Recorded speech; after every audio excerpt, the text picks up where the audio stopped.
Hi everyone, it's Ellen Jaffe Jones. I know I haven't been on YouTube for a while, my bad. But life, as it always does, has gotten in the way, and I've been just trying to, like so many of us, just keep up with things like, oh, I don't know, shopping. So you can see where I am, always focused on the price of beans and grains, which just really haven't gone up since I first wrote Eat Vegan on $4 a day. I keep tracking that.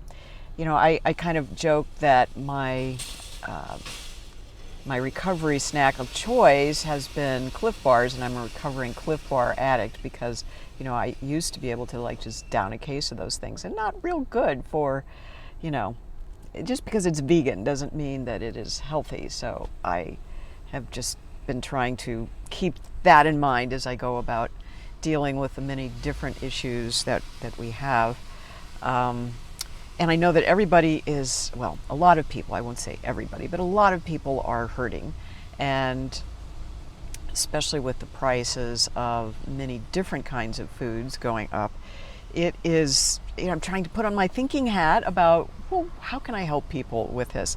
I just got finished doing my water aerobics aquafit class that I teach 3 times a week now at LA Fitness, and that's one of the things that's really kept me off, especially YouTube, and doing a lot of my usual YouTube stuff and using that good old TV journalism background to bring you some information that hopefully is news you can use. So, I'll just say that because I am always looking for a bargain, you know how the protein supplements, the number one ingredient that they have, the plant-based ones, the vegan ones, it's usually pea powder.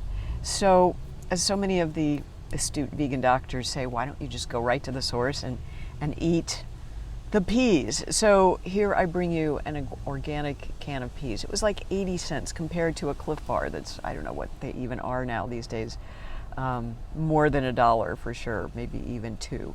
And so I will tell you that this has been my snack of choice. Yes, you're going like, ooh, are you eating out of the can? I'm going like, ooh, because like I don't have any plasticware in the car. So, it is what it is. And I do have some recyclable things in here, some cloths that I can wipe my hands on after eating out of the can. This is sort of reminding me of being like the cat lady of Miami Beach. When I was a TV reporter in Miami, we used to do stories on all these women.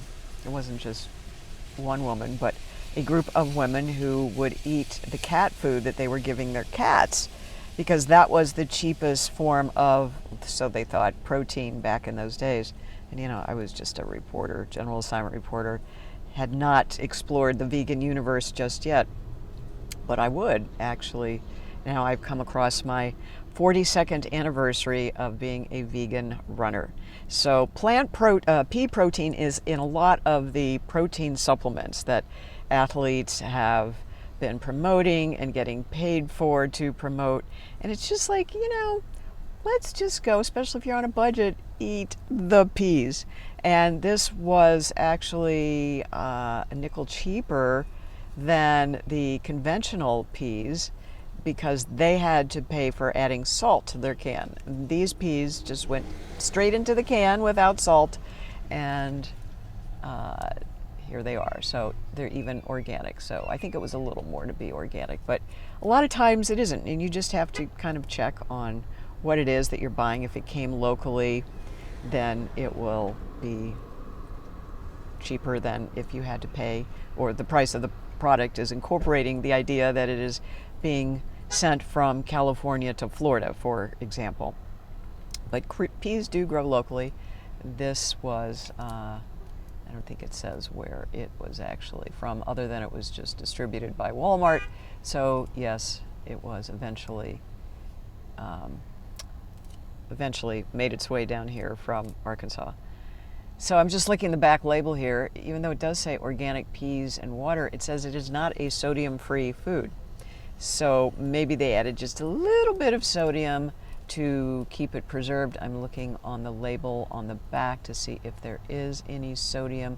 Yeah, 15 milligrams. So they probably just put a skosh of salt in here to keep it preserved and to keep the color fairly reasonable. You know, you'll see on some of these canned foods that they add different things to, like some olives. I just going, yes, okay, so I did eat a can of olives.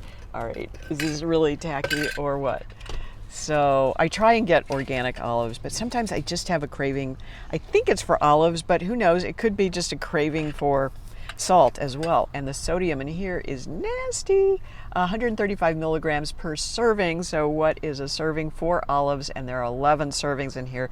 So do the math. So basically we're multiplying 135 by, let's do 10, that's 1,300, so roughly 1,400, almost 1,500 milligrams of sodium here, which that would be, the serving is 6%, so times 11. So about half your serving recommended daily amount of sodium is in that can of olives. But okay, I love olives and always have since I was a kid. So again, that can was over $2 and not organic. So these are some of the tips that I'm giving you. Just try and eat foods in their natural state, and hopefully that will get you on your journey to trying to save money in these crazy inflationary times. Yeah, and you know, coming out of teaching an aerobics class, it really drains you, and I'm sure I didn't. I know I sweated a ton. I always wear my sweatband, because otherwise the sweat is stinging my eyes, and you just have to figure out some things that work for you when you do these things. So this is my recovery snack, and I burned and took as many steps as I would doing a 5K teaching that class, because I'm running all over the place up and down the pool, and that's how I get my recovery. I know it's a little tacky, but hey, whatever works. Desperate times call for desperate measures. And if I can help you in any way, do let me know. One of the things I did also just want to say is I am not going to be, one of the things I've taken a break from in terms of YouTube has been looking at buying editing software, which is not only incredibly expensive, but it's so time consuming. Having been a TV reporter, I know what's involved in editing, and it's just such a time suck. And as it is, I sit way too much at the computer desk for somebody who needs to be as active as I am. So I hope you don't mind. Not going to be any fancy editing. It's just going to be me talking to you and giving you the best of what I've got over 70 years, 42 years of that being a vegan runner. No, I didn't mark it down on the calendar because it wasn't a thing back then. I don't think we even knew the word vegan. It was just like strict vegetarian. Yes, okay. But that's where it's gotten me. And I'm still running, and sometimes, some days it feels like I'm hanging on for hanging on by a thread, but I want to give you the best of what I have, because so many people are asking for that information now. How do I be you when I grow up? So if you have any questions, be sure to drop them down below, and if you haven't, don't forget to like and subscribe. All right, everyone, gotta run.